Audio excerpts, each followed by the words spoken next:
Bertrand de Clermont-Tonnerre en charge du développement durable pour la société Rexel, et aussi avec Anne-Charlotte qui est là, qui prend des photos. Je suis en charge de la Fondation Rexel. Yvon, je te laisse te présenter.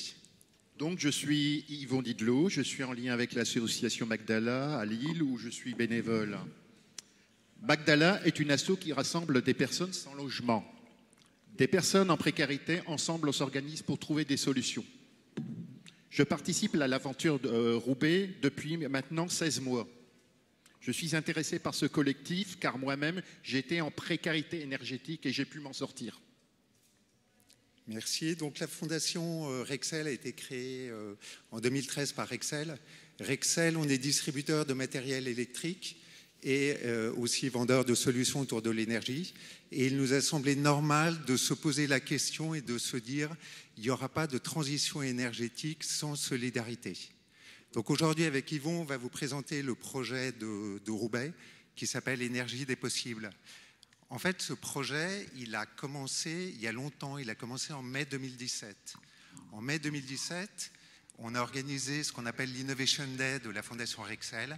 On avait tout notre écosystème, peut-être un peu moins de monde qu'aujourd'hui, mais on avait pas mal de monde autour de la précarité énergétique. Et en discutant de cette journée qui s'était vraiment très bien passée, on avait fait des ateliers, etc., il y a quelqu'un qui nous dit, quelques mois après, vraiment, Anne-Charlotte et Bertrand, ce que vous faites, c'est génial, mais il y a quand même un souci, ils sont où les habitants dans votre écosystème? Et en effet, on s'est rendu compte, en regardant en arrière, que cette journée, l'Innovation Day, les habitants n'étaient pas présents. Donc on s'est dit avec Anne-Charlotte, il faut vraiment qu'on remette l'habitant au centre de cette fondation et qu'on s'occupe vraiment des habitants, qu'on passe en fait de 5 millions de ménages en précarité énergétique, une statistique, à des visages, hein, à des enfants, à des adultes, à des femmes et à des personnes âgées. Donc on a essayé de faire ça dans le bon ordre, ou dans le bon ordre. On a fait des interviews très qualitatives d'une quinzaine d'habitants.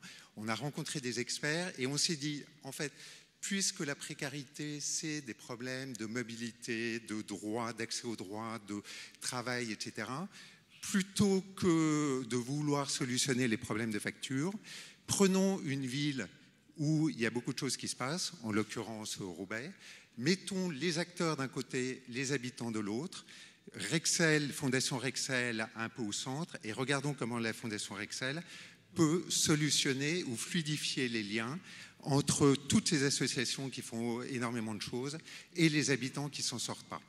Donc on a fait cette journée, Yvon était présent, c'était une journée avec des temps vraiment forts. Et à la fin de cette journée, on a proposé aux personnes qui étaient là, il y avait à peu près 80-90 personnes à Roubaix, on a proposé, et il y avait, j'ai oublié de le dire, évidemment, si je l'ai dit, il y avait évidemment des habitants, et on a proposé donc aux personnes de continuer l'aventure avec nous, et une quarantaine de personnes ont décidé de continuer avec nous. Donc ça, c'était en juin 2018, septembre 2018, on se retrouve, et là, on se dit, on va partir d'une feuille blanche. Et donc, on va poser la question aux personnes, qu'est-ce que c'est que la précarité énergétique?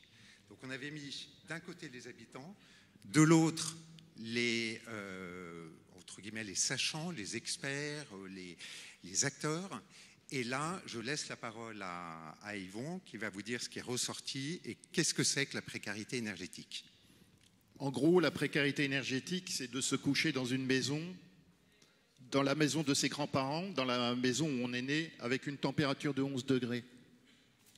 L'hiver, avec la peur de s'endormir, de ne pas se réveiller, de la mort. C'est du coup vivre isolé. D'être seul, aucune écoute des institutions, ne pas pouvoir travailler. On se sent coupable. On n'ose pas demander de l'aide. On a honte. On a peur des factures, des institutions, du jugement des voisins, passé du jour au lendemain de bon ami à bon à rien de chômeur. Donc là, on a pris un deuxième coup dans la figure. C'est-à-dire que nous, on était partis sur mobilité, accès aux droits, les factures, les mitigeurs, la technique, etc. Et quand on est parti, enfin, quand on a écouté les habitants en particulier, eh bien, c'est ça ce qu'on a entendu. C'est-à-dire des problèmes d'isolement, des problèmes aussi uniquement humains. Et ensuite, Yvon, est-ce que tu peux raconter ce qui s'est passé? Qu'est-ce qu'on a fait après? En gros, avec l'ensemble des personnes, on s'est réunis 3 fois de suite pour réfléchir ensemble comment sortir des personnes de cette situation d'isolement. On a cheminé, on s'est écouté, on a échangé tous ensemble et tout est écrit dans ce petit livre qu'on a écrit tous ensemble. On est arrivé à l'idée que pour sortir les personnes de cette situation. Donc c'est en fait tout est écrit là-dedans, dans ce petit bouquin qui est disponible sur le site de la Fondation Rexel, et puis qui est disponible, on en a quelques-uns ici.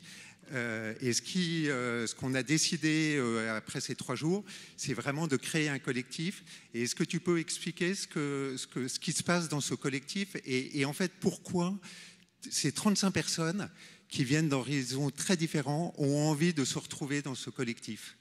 En gros, dans ce collectif, on se sent soutenu, on ne se sent plus seul surtout.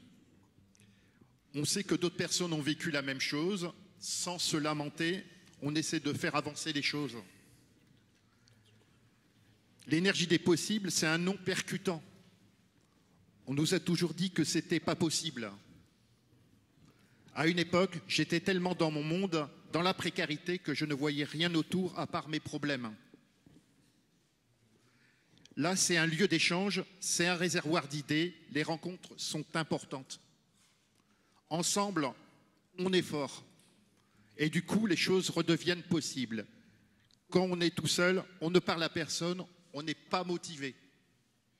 Tout ça donne un sens à ma vie, je peux en parler ailleurs.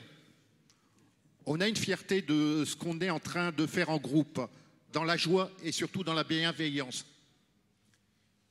Donc, pour, je dirais, conclure, puisqu'on n'a pas énormément de temps, mais on pourrait en parler longuement, je pense que le dernier mot de Yvon, la joie, c'est la première raison pour laquelle les acteurs ont envie de se réunir. C'est que c'est vraiment un moment de joie et de bienveillance.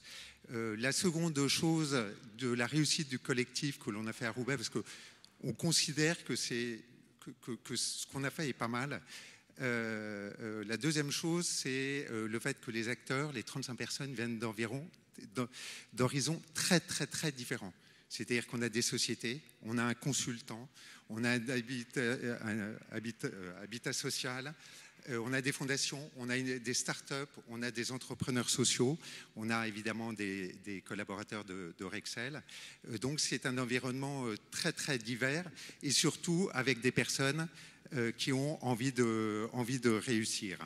La deuxième chose, c'est une méthodologie qui est éprouvée. Et là-dessus, on travaille en partenariat avec le collectif WeShare. On travaille aussi avec une association qui s'appelle Participation et Fraternité qui nous aide beaucoup. Et pour, je dirais, conclure, quelle est les prochaines étapes? La prochaine étape, c'est de sortir de la précarité énergétique une centaine de personnes sur la région. Et on est en train d'être approché par quelques villes pour déployer ce projet dans d'autres villes.